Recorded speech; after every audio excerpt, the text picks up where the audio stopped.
बच्चों, पिछली कक्षा में हमने बात किया था कि लैंगिक असमानता को दूर करने में शिक्षा की क्या भूमिका है।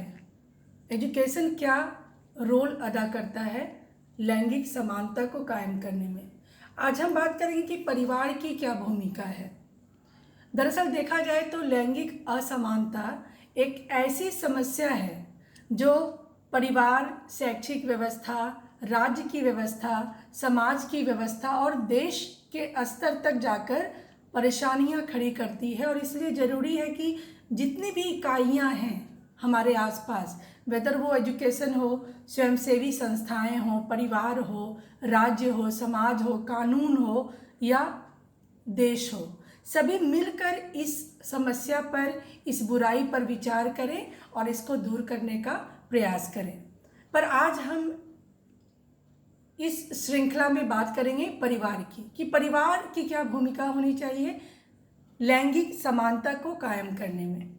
सबसे पहली बात यह है कि जो परंपराएं हैं, जो मान्यताएं हैं हमारे समाज में, सभी अच्छी हैं ऐसी बात नहीं है।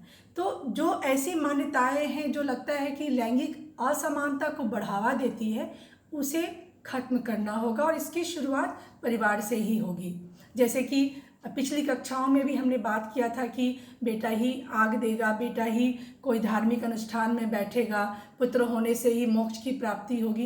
इस तरह की जो सोच है जिसका कोई तर्क नहीं है, कोई आधार नहीं है, उसको दूर करने का काम परिवार की पृष्ठभूमि से, परिवार के लोगों के द्वारा ही संभव है। दूसरी बात है भ्रूण परीक्षण।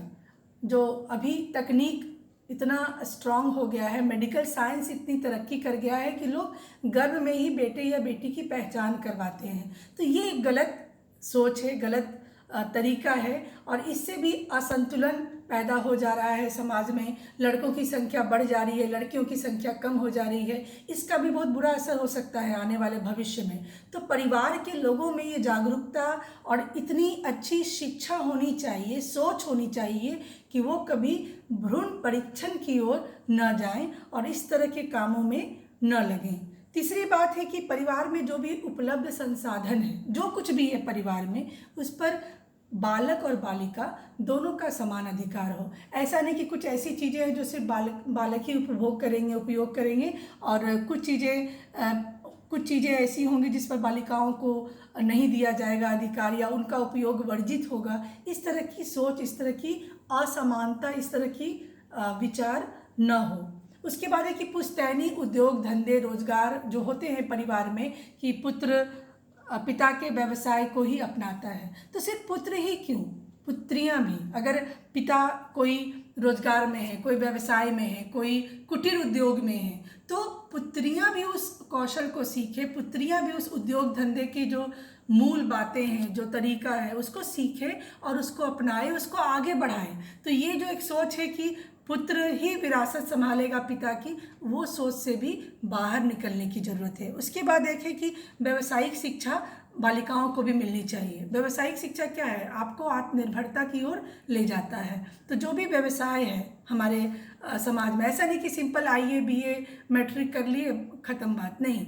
कुछ प्रोफेशनल ट्रेनिंग, जैसे कि आप बीएड कर रहे हो, ये प्रोफेशनल ट्रेनिंग है, बिकॉज ये आपको कहीं ना कहीं रोजगार मुहैया करवाएगा। तो उसी तरह से बालिकाओं को व्यावसायिक शिक्षा भी दी जाए। उसके बाद परिवार में महिलाओं के निर्णय, सलाह, उनके फैसले, उनकी इच्छा क्या है, इस पर भी बात की जाए। परिवार में जब कभी कभी कुछ बड़ा आयोजन होता है, कोई कार्यक्रम होता है, या शादी ब्याह की बात होती है, या घर बनाने की बात होती है, या घर को चेंज करना है, घर खरीदना है, ज़मीन खरीदना है, खेत खरीदना है, खेत में क्या बोना है, बहुत सारी ऐसी बातें होती हैं परिवार में। तो उसमें महिलाओं को भी रखा जाए, उनकी इच्छा जानी जाए, उनसे राय मशवरा लिया जाए।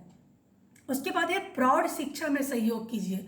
देखिए, कहीं ना कहीं जो हमारे बुजुर्ग हैं, जो हमारे पुराने लोग हैं, वो हमारे लिए बहुत पूज्य हैं, पर उनसे ही ये सोच हमें मिली है कि पुत्र ज़्यादा अच्छा है, श्रेष्ठ है, और पुत्रियां बालिकाएं जो हैं वो हाशिए पर हैं, वो थोड़ा सा कमतर हैं। तो उनको भी शिक्षित किया जाए, क्योंकि उनके ज़माने में शायद शिक्षा ना हो, जागरूकता ना हो, कोई बताने वाला सिखाने वाला ना हो, इसलिए उनकी सोच ऐसी रह गई है।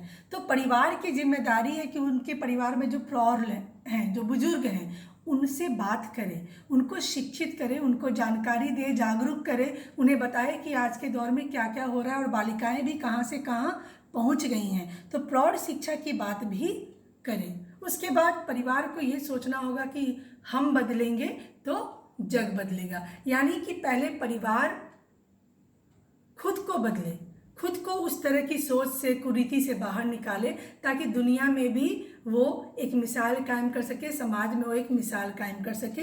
तो सामाजिक कुरीतियों को त्यागना होगा, परिवर्तन हमेशा खुद से ही आरंभ करनी होगी। और फिर परिवार में जनसंचार के साधन हो, मतलब अखबार लीजिए, टेलीविज़न देखिए, पत्रिकाएं पढ़िए, कुछ डॉक्यूमेंट्री देखिए, जो कुछ नए अच्छे विषय पर फिल्में बन रही हैं, जैसे कि अभी कुछ फिल्में आई हैं जो कि नारी से संबंधित मुद्दे पर थी।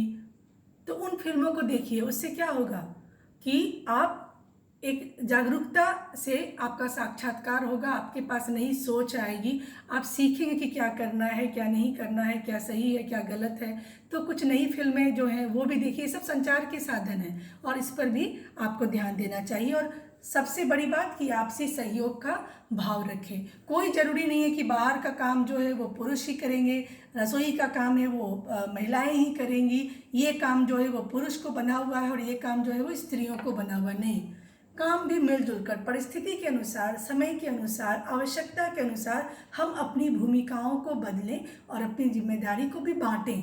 तो परिवार में इस तरह की चीज़ें अगर रहेंगी तो जरूर लैंगिक समानता को बल मिलेगा। धन्यवाद।